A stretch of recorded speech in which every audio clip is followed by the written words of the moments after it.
honest, Native-centered news is not easy. But with your support, we're able to provide accurate information about Standing Rock, Line 3, treaty violations, and COVID-19 in our Native communities. Please visit Native Roots Radio Network on Patreon and donate if you can. That's Native Roots Radio Network on Patreon. Pinigigi, and thank you for your support. The Minneapolis Police Department is hiring, and we're looking for people ready to lead, serve, and reflect the communities we protect. Whether you're a new graduate, changing careers, or already in law enforcement, there's a path for you to join our department. With top-tier pay, full benefits, paid training, and a direct path to making a difference, this is more than a job. This is your chance to shape the future of Minneapolis Police. Choose service. Choose leadership. Choose Minneapolis. Visit our city website to learn more. After 20 years of service, the Metro Blue Line is ready for essential improvements. A multi-year transformation is on the way, bringing a better, smoother Blue Line experience. Renew the Blue will preserve and protect a critical piece of our infrastructure investment, helping it remain a safe, reliable, and affordable transit option for many years to come. Learn more about Renew the Blue at metrotransit.org/renew-the-blue. Metro Transit, Renew the Blue. Four Sisters Farmers Market is more than a place to shop for delicious organic food. It's a celebration of Indigenous culture, food sovereignty, and community.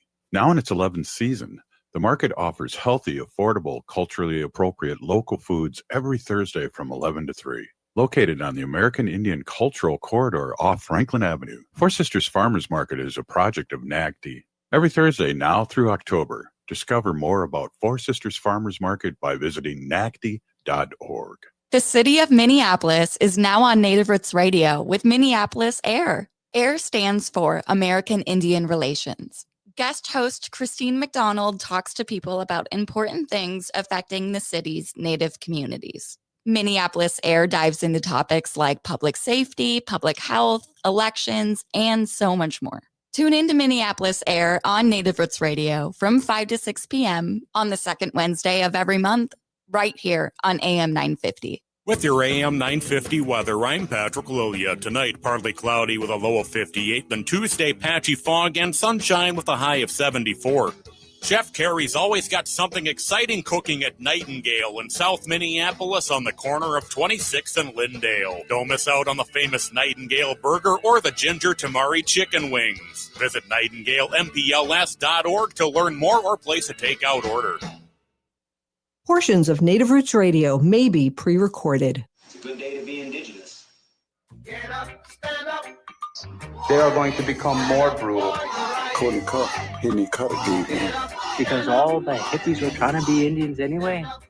They're going to become more repressive because it's a matter of dollars and their illusionary concepts of power. Hey, Victor. We must live in balance with the earth. And also with recent happenings at Wounded Knee. I am awake. Welcome to Native Roots Radio presents I'm Awake, and I'm your host, Wakanja Hade. Hey, Kadagi to all my friends and relatives in four directions. You are listening to Native Roots Radio presents I'm Awake, and I'm your host, Robert Pilot. Hey, we discuss local, national, Native news and events, and as you know, Native issues are human issues, and human issues are Native issues. Say we got a jam-packed show here. We got our friend Dr. Nicole and MartinRogers, and I just have to say a quick thing before we get her on here is that we were on the St. Paul Public Schools parent committee together, and she was a rock star there, and we followed each other's lead, and we went non-concurrent one year and really got the attention to St. Paul Public Schools. And so it's always great to have Nicole on. And later on, we're going to have Bob Blake from Red Lake on. I always like to say that. And we'll be talking about the SolarBear with the solar news. And of course, probably ending the show with the SolarBear with the Vikings news, because we know Vikings and Packers our jam here on Native Roots Radio, seeing that we're on civic media all over Wisconsin, Iowa, and Michigan, along with Minnesota. So that'll be fun. And I just want to give a quick shout out to Jimmy Kimmel and the fans. Jimmy Kimmel's going to be on again. And I just have to say, when it comes to protesting and doing the right thing and taking your money out and unsubscribing to, different formats really made a difference. And there was almost $4 billion of accounts that were terminated on the Disney channels and whatnot, and Hulu. And so congratulations to everybody out there who did that. I just got to use my applause button here that I always like to use. Right on. Hey, so we want to get right to it right now. There's a lot of really great information going on, and Nicole MartinRogers has a PhD in MPP, and she's a research scientist for the Wilder Foundation, and it's really awesome to see you, Nicole. Have always good feelings when I see you or see your name anywhere, and there's a really important report that's come up, and let's talk about the Wilder research that released 2 reports about homeless among Native Americans in Minnesota, and this is a huge deal. Thanks for coming on. Thanks for having me. Hey, so what's the big deal about this topic? I know you and I know what the big deal is. Our listening audience all over Turtle Island here should be reminded, and let's talk a little bit about what's the big deal. Yeah, I appreciate you having me on to talk about this topic. We are very interested in talking with you about this topic because we know that Native Americans are really overrepresented among people experiencing homelessness in Minnesota. Native American adults make up just 2% of the adult population in Minnesota, but they represent 30% of adults who are experiencing homelessness. And you might have seen some recent news stories. There's significant local concern, both among the Native community and the broader community, about the health and safety issues that are coming up, especially in homeless encampments, mostly in Minneapolis. So I think it's really important that everyone in the community kind of knows about this topic and understands the data behind it and understands what some of the causes and potential solutions are. Well, that those numbers pop out right away. We're just 2% of the population, but we have 30% of the adults experiencing unsheltered living. We witnessed that, and so this is a big conversation to have. And I want you to tell us a bit about the research you did and to gather this information, meaning Wilder and you being a research scientist. Thanks. Yeah, I should say I'm also a White Earth Nation descendant. Right. I've worked at Wilder Research, which is a nonprofit organization based in St. Paul, for about 25 years. And Wilder Research has actually been conducting the Minnesota homeless study since 1991. We conduct this study every 3 years in partnership with government agencies and tribes and service providers, advocates, and volunteers. The most recent study took place in October of 2023. We complete one-on-one interviews with people who are experiencing homelessness throughout the state, and we really try to interview everybody or nearly everybody who's experiencing homelessness on that one day of the study. The interviews happen across 300 or more different sites around the state, and we really couldn't do this study or this work without the contributions of the nearly 1,000 volunteer interviewers and staff from the homeless service organizations that help us collect the data. So last week, we released 2 reports from Wilder Research. The first one is a Native American homelessness issue brief. And this report focuses, again, on the overrepresentation of Native Americans among people experiencing homelessness in Minnesota. This study excludes reservations. We do talk about the characteristics and needs of the population and the individual and systemic causes of homelessness among Native Americans. We also try to look at some of the possible solutions. And I really want to take a minute to thank our partners from the Metro Urban Indian Directors, St. Paul Indians in Action, the Minnesota Indian Affairs Council, and their Urban Advisory Board. These important community leaders and providers in the community provided feedback and helped support us to get this report released. And then the second report that we did is about... Nicole, Dr. Nicole, let me just ask a quick question before you move on. Mm-hmm. So, are we speaking directly to just the Twin Cities area, or is there homeless in Bemidji or other Right. parts? Actually, I was in Bemidji doing surveys for a couple of days. This is a statewide study, so we go all around the state to Bemidji, Duluth, Mankato, Rochester, rural areas, as well as many, many of the sites in the Twin Cities. Thank you. Go ahead with your. Mm-hmm. Yep. So that's the first report that's about Native American homelessness statewide, and then the second report that we released last week is the reservation homeless study. So since 2006, Wilder Research has partnered with tribal nations in Minnesota to conduct a reservation homeless study, basically at the same time as we do the statewide study every 3 years. And there's a couple key differences about the reservation study. The first difference is that we co-lead this study. The design, the data gathering, the analysis and reporting is all done in partnership with the Minnesota Tribal Collaborative to End Homelessness. And this collaborative is a partnership of Minnesota tribes who are all working on their own plans to prevent and end long-term homelessness. And they collaborate on data and funding and policy issues. And we're really grateful for their leadership and collaboration on this project.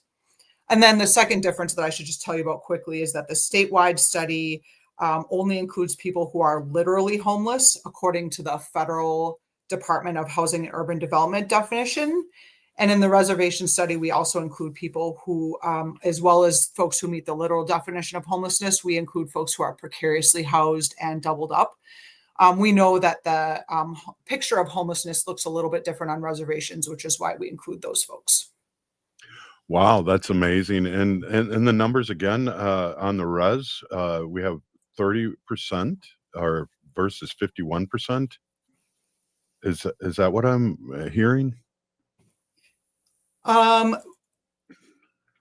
the reservation there, I think the data point that you're looking at there is related to subsidized housing.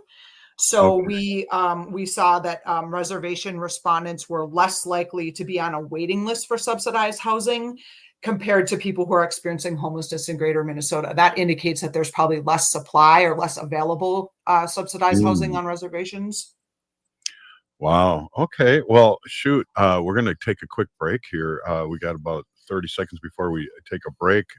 I'm here with Dr. Nicole MartinRogers, and we're talking about two important reports that have just come out in the last couple of weeks from the Wilder Foundation, which does great work and research. And, and Dr.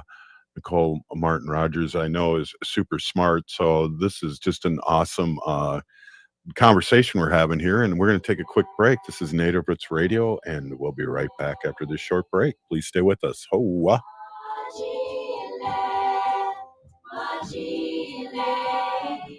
The Minneapolis Police Department is hiring, and we're looking for people ready to lead, serve, and reflect the communities we protect. Whether you're a new graduate, changing careers, or already in law enforcement, there's a path for you to join our department. With top-tier pay, full benefits, paid training, and a direct path to making a difference, this is more than a job. This is your chance to shape the future of Minneapolis police. Choose service. Choose leadership. Choose Minneapolis. Visit our city website to learn more. After 20 years of service, the Metro Blue Line is ready for essential improvements. A multi-year transformation is on the way, bringing a better, smoother Blue Line experience. Renew the Blue will preserve and protect a critical piece of our infrastructure investment, helping it remain a safe, reliable, and affordable transit option for many years to come. Learn more about Renew the Blue at metrotransit.org/renew-the-blue. Metro Transit, Renew the Blue. The city of Minneapolis is now on Native Roots Radio with Minneapolis Air. AIR stands for American Indian Relations. Guest host Christine McDonald talks to people about important things affecting the city's Native communities. Minneapolis Air dives into topics like public safety, public health, elections, and so much more. Tune in to Minneapolis Air on Native Roots Radio from 5 to 6 p.m. on the second Wednesday of every month, right here on AM 950. Four Sisters Farmers Market is more than a place to shop for delicious organic food. It's a celebration of Indigenous culture, food sovereignty, and community. Now in its 11th season, The market offers healthy, affordable, culturally appropriate local foods every Thursday from 11 to 3. Located on the American Indian Cultural Corridor off Franklin Avenue, Four Sisters Farmers Market is a project of NACD. Every Thursday now through October, discover more about Four Sisters Farmers Market by visiting nacd.org. I'm Lieutenant Governor Peggy Flanagan, and I want to be your next United States Senator, and you are listening to Native Roots Radio. Welcome back to Native Roots Radio presents I'm Awake, and this is Robert Pilot. Hey, welcome back, everybody. Hey, we are here with Dr. Nicole MartinRogers with the Wilder Foundation, a research scientist talking about these last two huge research that the Wilder's done. And Dr. Nicole, do you mind picking up where you were? Because I really, this is just amazing statistics, and maybe we can talk a little bit too about where we're heading and figuring out how to help our unsheltered relatives. Sure, I'd be happy to share a little bit of some of the most interesting findings that I think might help us understand sort of what we need to be focusing on with this issue. Sure. One of the things that really surprised my colleagues and me is the alarming number of Native American adults who are experiencing homelessness who are actually sleeping outside. So over half, at least 54% of the natives who we interviewed in our study spent at least one night outside during the previous month. That's compared to just 35% of non-native adults. And that means, you know, if someone's unsheltered, it means they're actually literally sleeping outside in a car, a vacant building. They do not have an indoor place to stay. We know that lack of affordable housing is a huge barrier facing everyone in the community, not just natives. But we found major gaps between how much people report that they can afford for rent. In the Twin Cities, Native people experiencing homelessness said they could afford about $61 for rent based on their current income, whereas the current median monthly rent in the Twin Cities is $1,115. So, right, the chances of someone who can only afford 61 being able to get a place is really hard for folks. And then I guess the last thing that I wanted to mention in terms of really surprising findings is that substance use is really and mental health are really complicating the experience of being homeless, in particular for Native Americans. So 4 out of 10 Native Americans experiencing homelessness have a substance use disorder. In our study, Native Americans were about 3 times more likely to have used methamphetamines, 5 times more likely to have used fentanyl, and 4.5 times more likely to have used heroin compared with non-Native adults who are experiencing homelessness. And actually 17% of the Native Americans who we interviewed who are experiencing homelessness reported overdosing at least once in the past year. That rate is 3 times higher than non-Natives. Wow. I think one of the things, like a stereotype about Native American homelessness is almost that like that's what causes the homelessness, but we really want to point out that substance use is also a symptom of hardship and trauma. It can be intertwined with childhood trauma and other factors. We also found that Native American adults who are experiencing homelessness are far more likely to have mental health conditions like anxiety, depression, PTSD, and bipolar when compared with non-Native adults experiencing homelessness. So both of these things, right, untreated substance use and untreated mental health disorders can make it more difficult for someone to access shelter and to maintain stable housing. So we really need culturally appropriate and trauma-informed supports for Native Americans, especially those who are in active addiction and those who are experiencing mental health issues. You know, my experience too, like with the Wall of Forgotten Natives, and I believe that's been 6 years ago, which really blows my mind, is that a lot of people didn't want to go into the shelter, our relatives, because of 2 things. 1, they wanted to continue use, and 2, they didn't want their things stolen. And so those are like really big issues. And I know some of the things have changed where they're working on and some house homelessness organizations that you can use or that you can lock your things up. So Have you heard anything about that? Yeah, I mean, that's definitely an issue. I actually led the data collection at the Wall of Forgotten Natives, and certainly those barriers that you mentioned about people who, can't get into shelter because they're actively using, and some shelters require people to be sober to come in. A lot of shelters require that people line up at the door and if you're in at 6 p.m., you have to stay in for the rest of the night or you lose your spot. There are some alternative shelters like the Vivo Tiny Home Village and other places where they have a little bit more of a harm reduction approach and where people can come and go as they please. And like you said, kind of lock up their stuff and other things that folks are worried about. But there's certainly not enough shelter options like that available for people who need it. Some of the issues that I see just as a novice here living in St. Paul and visiting and seeing what's going on, uh, is that it's kind of the pointing fingers thing. We have the city thinks the county should be doing something, the county thinks the state should be doing something, and then nothing gets done. We have a lot of great organizations, boots on the ground, trying to help, but this is definitely, by your numbers, this is an epidemic. Right. Yeah, I mean, I think that one of the things that we really try to lead with in this study is for homelessness on reservations in particular, tribal nations are sovereign nations. They have the right and responsibility to determine how their people are served and how to end homelessness in their communities. So the role of state and local officials and funders should be to support tribal nations and to support the Minnesota Tribal Collaborative to end homelessness. And they should be leading any response, and they have been leading response to end homelessness on reservations over the past several years. Native American homelessness in the rest of Minnesota, as you said, requires a multi-jurisdictional response. There is a role and a need for the state, local jurisdictions, funders, service providers, community leaders, and tribes to all work together on a coordinated response. We have to really consider the holistic needs of folks. Again, a lot of folks have childhood trauma, like ACEs, adverse childhood experiences. A lot of folks have substance use and mental health issues and have had bad experiences with service providers in the past.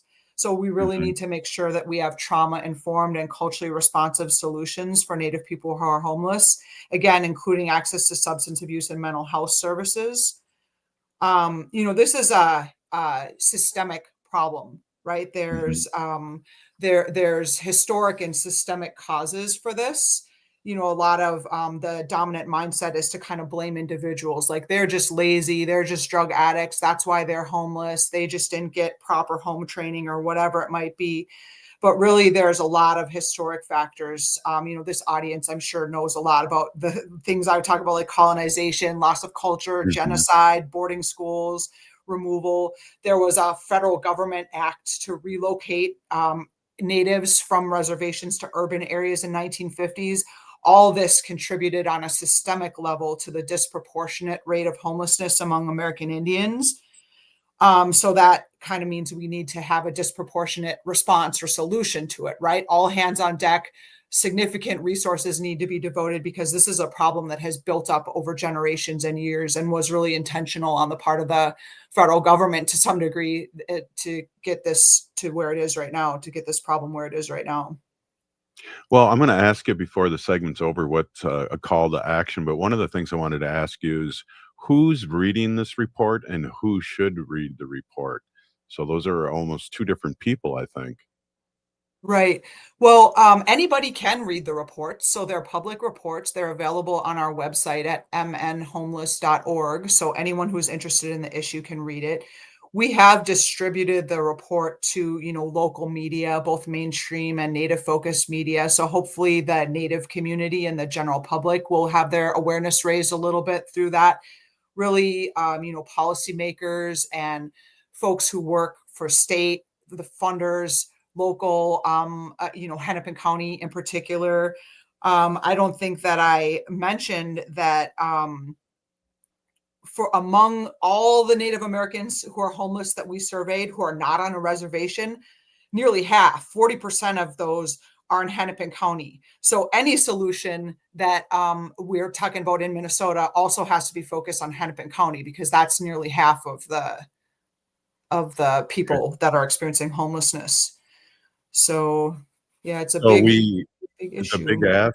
I think the big ask, Dr. Nicole MartinRogers, is to talk to our local politicians and make sure they're reading this report and understanding this report and reaching out to Wilder if they can't decipher what's in this report. Is that a good call to action? That's right. Yep. People can read the report, look at areas that are interested. If you're someone who works in the field of counseling, maybe you're more interested in the mental health stuff. If you work with youth, we have a section about youth. So, you can kind of lean into the data that's of most interest. Definitely talk to community leaders and service providers. Again, Metro Urban Indian Directors, SIA, MIAC, all these groups have taken a lead and have been focusing on this issue. So engaging with them. The native way, I think, is to really build relationships and identify common interests and goals and work from there.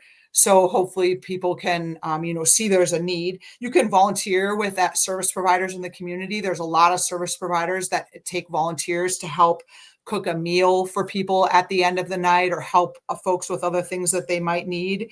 And then, of course, the next time that we'll be doing the study is in October of 2026. So if you're interested in volunteering to do data gathering for the next statewide or reservation homeless survey, you can reach out to us on that. It's a life-changing experience. So. Well, Dr. Nicole MartinRogers, thank you so much for coming on. This we got to have you on and a couple leaders like yourself on here and really talk this through. This is information that's real, and we really appreciate you coming on the show and talking a little bit about this, but I think we need to do a whole hour.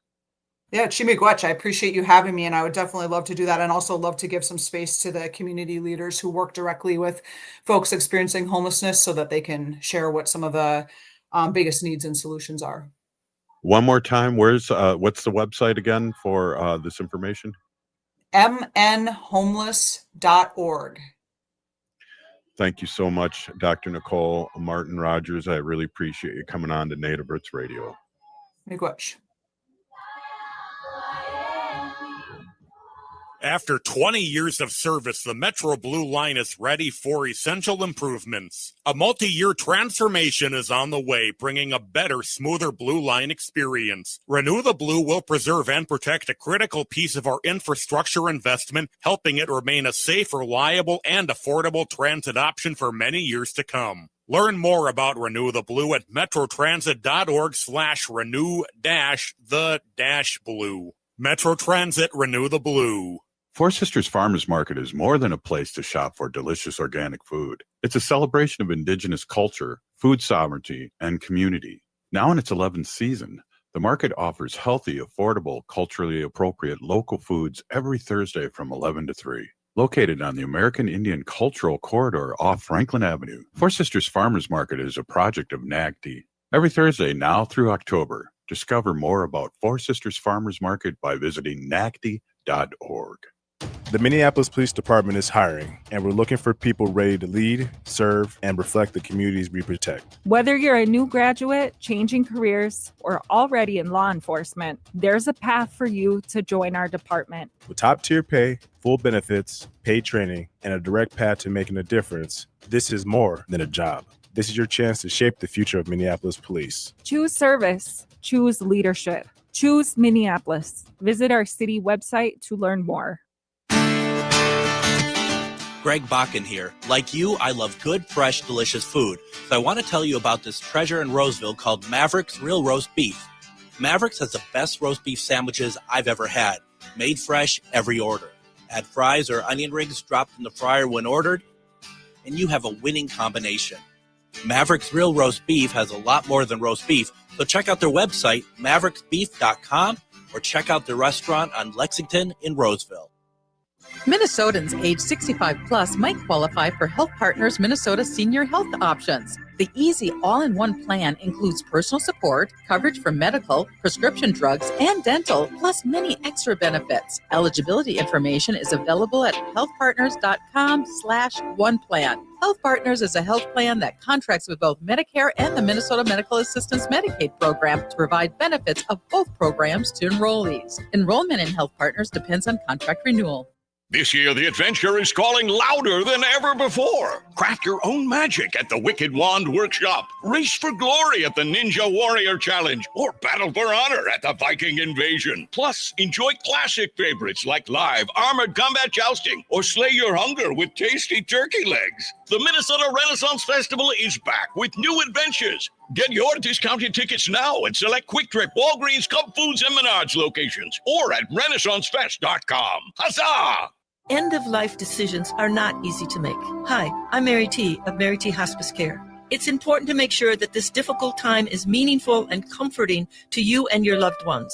Our hospice team provides an individualized program of physical, emotional, spiritual, and practical care so your loved one is comfortable and not in pain. At Mary T. Hospice, we understand that choosing the right hospice care provider can be overwhelming, but we're here to assist you. Learn more today at marytinc.com. With your AM 950 weather, I'm Patrick Lilia. Tonight, partly cloudy with a low of 58. Then Tuesday, patchy fog and sunshine with a high of 74. Don't miss your chance to set sail with Treasure Island this fall at Children's Theater Company. Join young Jim Hawkins and the infamous Long John Silver on an adventure packed with pirates, sword fights, live music, and heart-pounding action. Tickets are going fast. Get yours today at childrenstheater.org.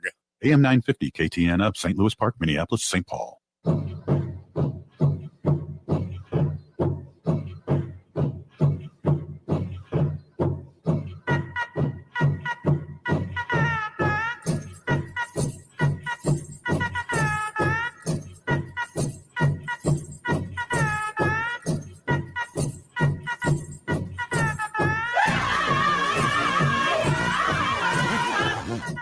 Welcome back to Native Roots Radio presents I'm Awake, and this is Robert Pilot.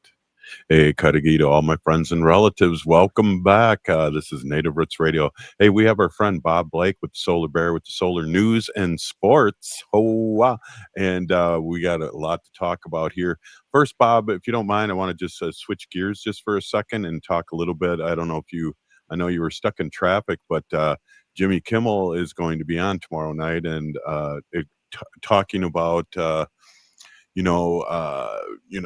talking with your money, getting rid of subscriptions and things like that really worked, and over 400 stars signed a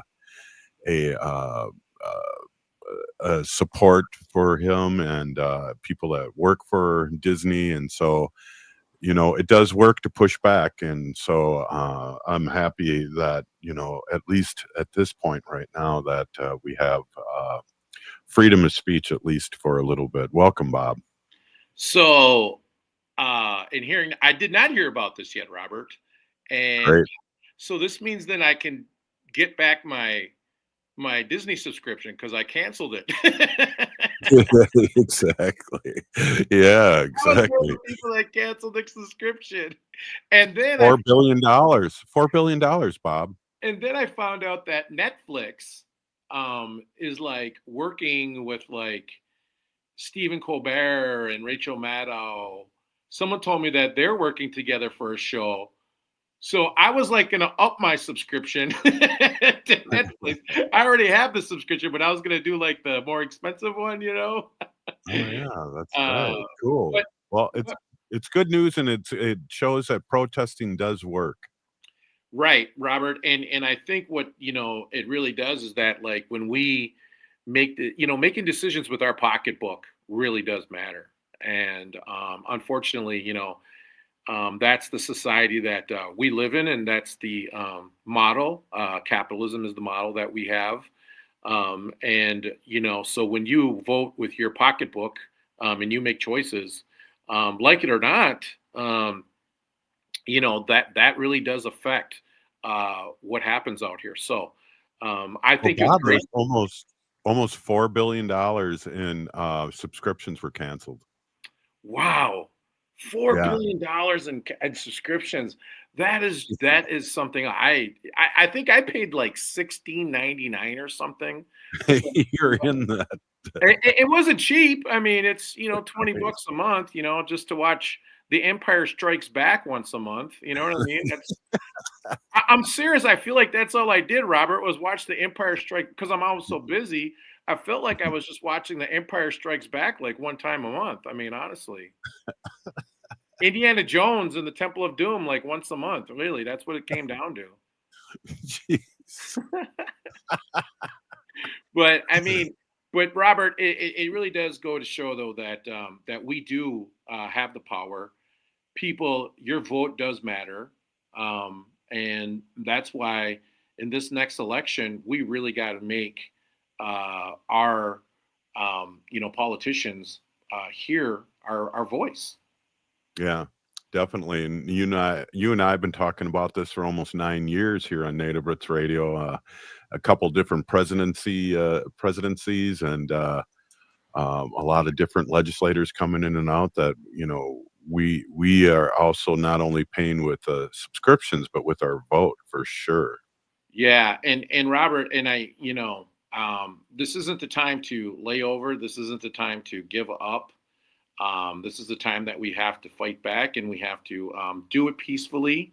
Violence is never the answer, and nor is hatred rhetoric.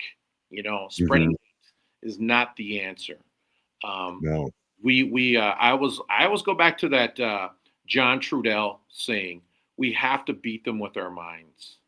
Yeah, good call. Yeah, we miss John Trudell, and I still listen to a lot of his speeches when I go on a long ride, because it's still when he was talking about no nukes and things like that still apply today with pipelines and just beating down our relatives.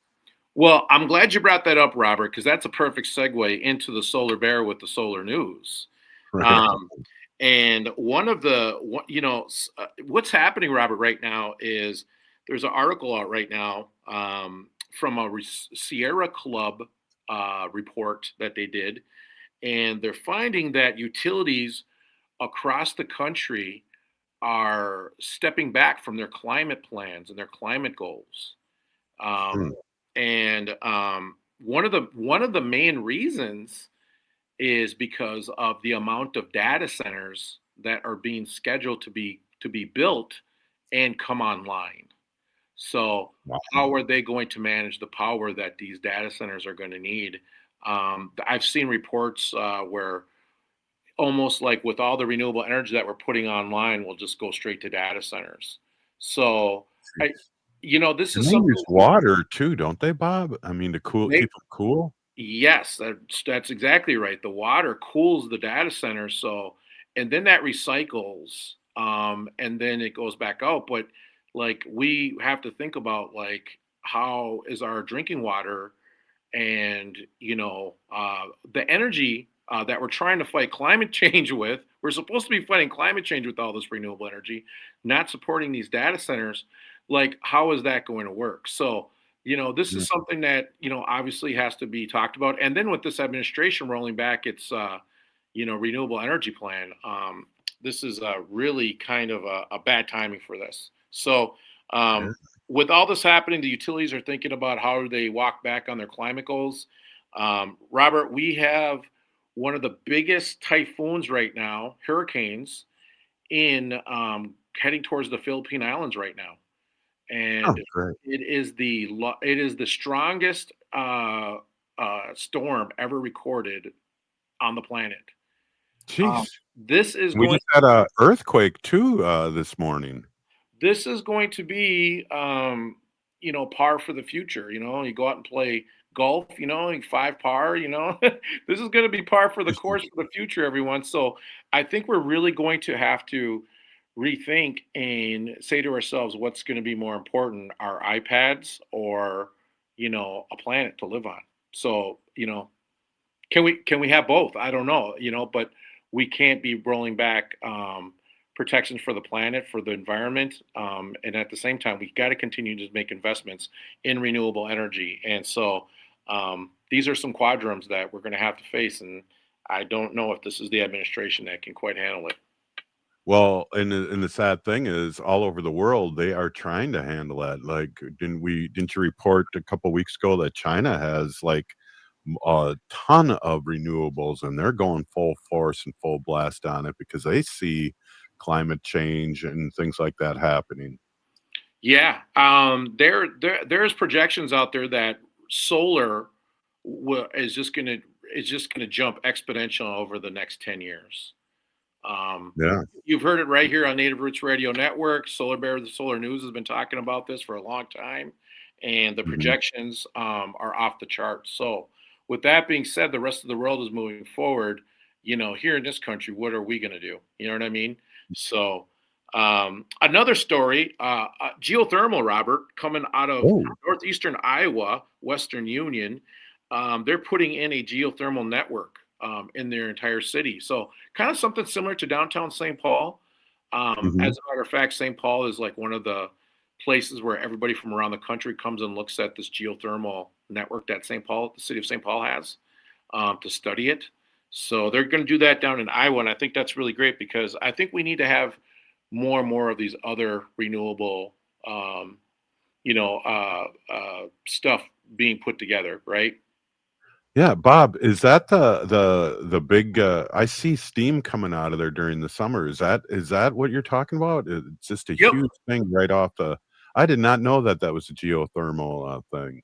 Yep, that's a geothermal network that's in downtown St. Paul, and that is studied by folks from around the country. They come here to St. Paul to study that and implement those into their own communities, just like this one happening in northeastern Iowa. So really cool. Electric vehicles. So there are electric tractors for small farmers coming out, Robert. Well, that's Tractors good. are going electric. Applause button for that. Michigan State University is doing a lot of research around this and have been working with tractor manufacturers, and these tractors will be eventually being deployed into farms. So really exciting news there for farmers because, those guys will be heavily impacted by climate change. And they already are, but, they're looking at every which way to be able to protect their crops, protect their community, and also save money. So I think this is wonderful news. Wow, that is good news. And then Columbus, Ohio, this is great news too, Robert. Columbus, Ohio has set climate targets that include carbon neutrality by 2050. So reliance its usage on renewable energy. Columbus, Ohio is continually moving forward with their climate goals, irregardless of what's coming out of Washington, D.C. Do you hear that, everybody? Columbus, Ohio, right, is continuing moving forward with their climate goals in spite of everything that's happening out of Washington, D.C. So if they can do it, everyone listening, we can do it too. Yep, definitely. Hey, Bob, we're going to take a break here in a second here, but I just want to, before we get into the real news next segment, is where are you speaking next? Because every time I reach out to you, you're somewhere speaking. I'll be at the Tribal Climate Camp in White Earth, Minnesota tomorrow, speaking at the Tribal Climate Conference. Wow, that's very cool. Hey, this is Native Roots Radio, and up next, SolarBear with the sports news. That's what I've been waiting for all day. This is Native Roots Radio, and we'll be right back. The Minneapolis Police Department is hiring, and we're looking for people ready to lead, serve, and reflect the communities we protect. Whether you're a new graduate, changing careers, or already in law enforcement, there's a path for you to join our department. With top-tier pay, full benefits, paid training, and a direct path to making a difference, this is more than a job. This is your chance to shape the future of Minneapolis police. Choose service. Choose leadership. Choose Minneapolis. Visit our city website to learn more. Four Sisters Farmers Market is more than a place to shop for delicious organic food. It's a celebration of Indigenous culture, food sovereignty, and community. Now in its 11th season, the market offers healthy, affordable, culturally appropriate local foods every Thursday from 11 to 3. Located on the American Indian Cultural Corridor off Franklin Avenue, Four Sisters Farmers Market is a project of NAGD. Every Thursday now through October, discover more about Four Sisters Farmers Market by visiting nagd.org. After 20 years of service, the Metro Blue Line is ready for essential improvements. A multi-year transformation is on the way, bringing a better, smoother Blue Line experience. Renew the Blue will preserve and protect a critical piece of our infrastructure investment, helping it remain a safe, reliable, and affordable transit option for many years to come. Learn more about Renew the Blue at metrotransit.org/renew-the-blue. Metro Transit, Renew the Blue. The city of Minneapolis is now on Native Roots Radio with Minneapolis Air. AIR stands for American Indian Relations. Guest host Christine McDonald talks to people about important things affecting the city's Native communities. Minneapolis Air dives into topics like public safety, public health, elections, and so much more. Tune in to Minneapolis Air on Native Roots Radio from 5 to 6 p.m. on the second Wednesday of every month, right here on AM 950. Hi, I'm Jane Fonda, and you're listening to Native Roots Radio. And we're back to Native Roots Radio presents I'm Awake, and this is Robert Pilot. Hey, welcome back, everyone. Hey, that was good to have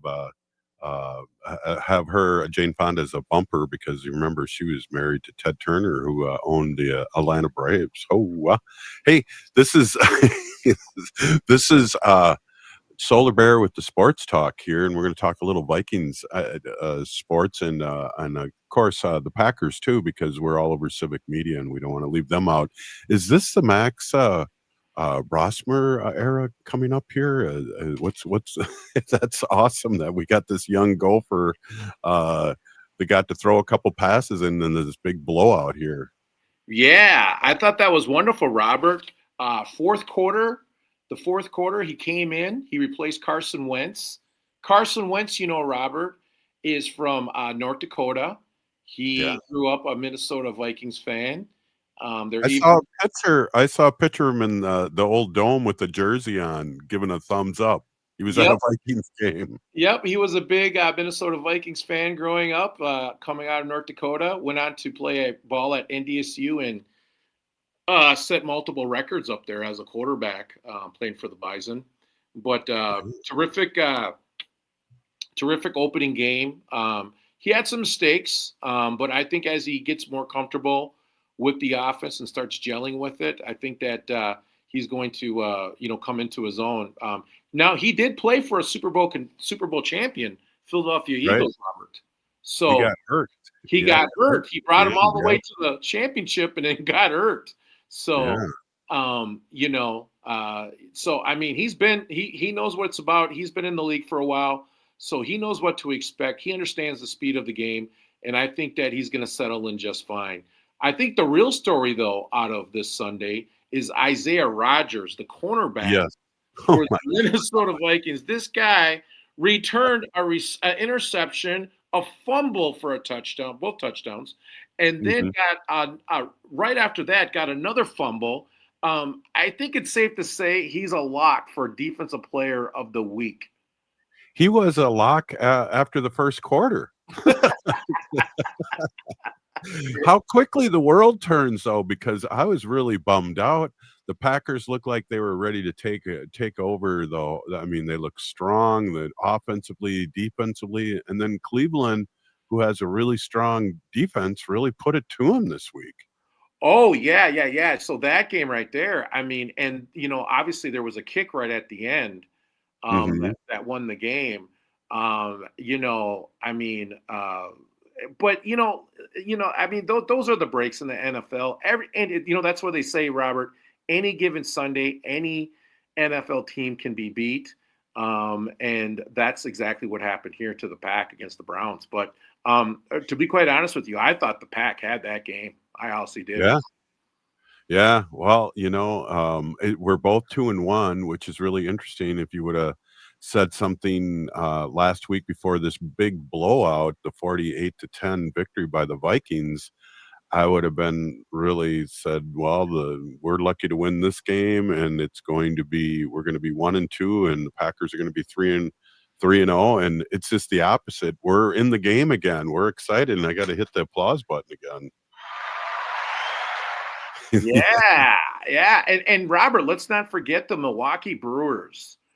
Oh, yeah. Clinched their division. They have the best record in Major League Baseball right now. Yeah. Oh, And I don't know, Robert. Wisconsin, you might have a World Series championship coming your way because they look very, very tough right now to beat. it'd be great when they clinched the division, Bob. The manager read a letter, and it was really an emotional letter, and it was written by Bob Euchre before he passed away. About Oh how man, and I mean, come on, Robert. One of the greatest baseball announcers to ever play the game. Those commercials he did for Bud Light, or I'm sorry, Miller Lite. must be in the front row. Yeah, for Miller because he's in Milwaukee, Yeah. are classic. And just a great guy and everything that he did for the game in and outside. I heard he was really great with the community, Robert. I heard like Mhm. he always did really cool stuff for the community. So Mhm. just a wonderful guy, and I hope that they win this championship for the Ute because he's just fabulous. But they got to go through the Los Angeles Dodgers, Robert. That's going to be Yeah. a tough one with Ohtani out there. Is a heck of a ball Yeah. player. Just walk them. Also, Robert, just to mention, I think you just let us know that the Vikings are going to Dublin. It's going to be an early game this Sunday. I think 8 a.m. is the start time. So just to let everybody know that. And then the Minnesota Lynx. Oh my goodness. They took game 1 against the Mercury. So they were cruising all the way, and Nafisia Collier and the rest of that team are playing great basketball. Robert, I just don't know if they can be beat this year. I don't think the New York Liberty, or the rest of them can pull anything on them this year. They just look that tough, Robert. Aren't the Liberty out of it? Didn't Indiana knock them off? Which yeah. is bizarre because Yep, Indiana didn't have Caitlin Clark, and they just had an all-around good team. They had a couple people that lost that went out to injury, and I think they were playing the Liberty. I'm not 100% sure, but I think they got knocked off by Indiana. Yeah, I got to check on all that. I got really caught up with the Vikings this last week. That's okay. But I'm telling you, they look tough, and I just don't know if they can be beat, Robert. I think the Lynx have it this year, and I don't want to jinx them, but they look really tough. They got a good squad. I mean, I want to that one. She won defensive player of the year, co-defensive player of the year from the Lynx. Yeah. It just they have such a strong team, Robert. I think they're going to go all the way though, but I don't want to jinx them. I enjoy women's professional basketball better than men's. And I mean, I'll watch the men's in the playoffs, but as the season goes on, I don't know. It's just more purer of a game watching the women play. Yeah. It's exciting. I love watching the women play. I think it's a lot of fun actually. I'm waiting for an invite to your suite when you go to the WNBA game. I'm still waiting for that invite. Also, too, Robert, the Lions and Ravens are playing Monday Night Football tonight. Some people are saying this might be a for the Super Bowl. I don't know about that. I think there are a lot of NFL teams that will disagree, including the Minnesota Vikings here. But the Lions and Ravens are going to be one heck of a game. And this is a back-to-back weeks that the Ravens are playing some difficult teams like the Buffalo Bills they played last week. This week they're playing the Detroit Lions. I mean, what's their record now? Didn't they lose a couple already? Or yes, they did, and but they barely lost, Robert. I mean, their team is the Baltimore Ravens are incredible, and the Lions beat the Chicago Bears last week. Chicago Bears looked really great this week. The Chicago Bears look great this week, Robert. They really, really had a great game. So I don't know, Robert. The NFC North is the black and blue division, and they are going to be beating up each other this year once again. Everybody, you are going to love this season. I guarantee it. Well, hey, this is Bob Blake and the Solar Bear with the sports news here. Hey, who did the Bears play? The Bears played this week. Boy, who was that again? I thought it was the Cowboys. Yeah, they beat the Cowboys. Yep. I just wanted to hear you say that. The Bears did beat the Cowboys. Yeah. And did you see that gruesome, I don't know if he broke his knee or what, CeeDee Lamb, but did you see that twist of his ankle? Oh boy, it was ugly. Man, those guys there's a lot of injuries happening right now in the NFL right now, Robert. Do you remember Joe Theismann on Monday Night Football years ago when he broke his ankle? I remember that. Oh, yeah. That's the way it kind of looked, Robert, this last week with CeeDee Lamb. It was gruesome. Well, I can't wait for your next update next week. Thanks for the solar news and also solar sports news. Solar Bear with the solar news. Thank you so much, Bob. Thank you. Miigwech. Bye. Hey, this is Native Roots Radio, and we'll see you tomorrow.